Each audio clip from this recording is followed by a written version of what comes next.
The price on pollution is on the rise as a federal carbon tax hike kicks in today. So this means drivers will be paying more to gas up. And this comes as critics have been calling for a delay to the increase due to soaring inflation. But one thing that hasn't been well advertised is that money will be going back into your pocket.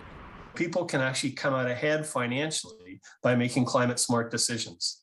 As if life can't get any more expensive, the new levy on greenhouse gas emissions will add more than 2 cents a liter to the price of gas. And these are hikes we will continue seeing over the next 8 years. And the reason is it gives people flexibility. The alternative is a heavy-handed government regulation that tells you what kind of car you have to drive, what kind of heat system you need for your house. A price lets people decide for themselves what the lowest cost way is for them to reduce their emissions. So carbon pricing is our main tool to meet our climate targets because it's the lowest cost way to get there. But money will be going back into your pocket to offset the rising costs. This year, the federal government will be sending out quarterly rebate checks with a double payment starting in July. In recent years, the rebate was delivered during tax time, with many people not even noticing.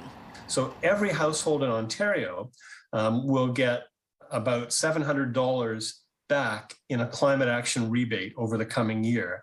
And that's about $130 more than the average household spends in carbon tax.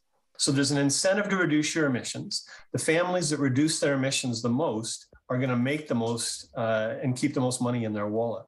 Since January, the price of gas has gone up nearly 30%. Supply issues and Russia's war on Ukraine are major factors. And because of this, the overall cost of living is through the roof. Energy expert Dan McTeague says now is not the time. It's much higher than the rate of inflation. And while some will say, that's great, I still get a rebate for a lot of that. The fact is, it's the price as it increases has to go somewhere, and it tends to make its way through the economy. And it shows up in places that most of us find most unpleasant, things like, for instance, food prices. But the cost of living is becoming a growing concern for Canadians. Affordability has now become a major concern for most Canadians. But the fact that it's going up over the long run means we can all look ahead when we're making decisions about what's our next car going to be. How are we going to insulate our house when it's time to do that? And you can actually decide what's a smart investment, knowing that the price of fuel is going to be going up steadily over the next 8 years.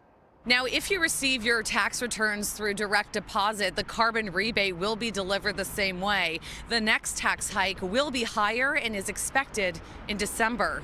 Shauna Hunt, City News.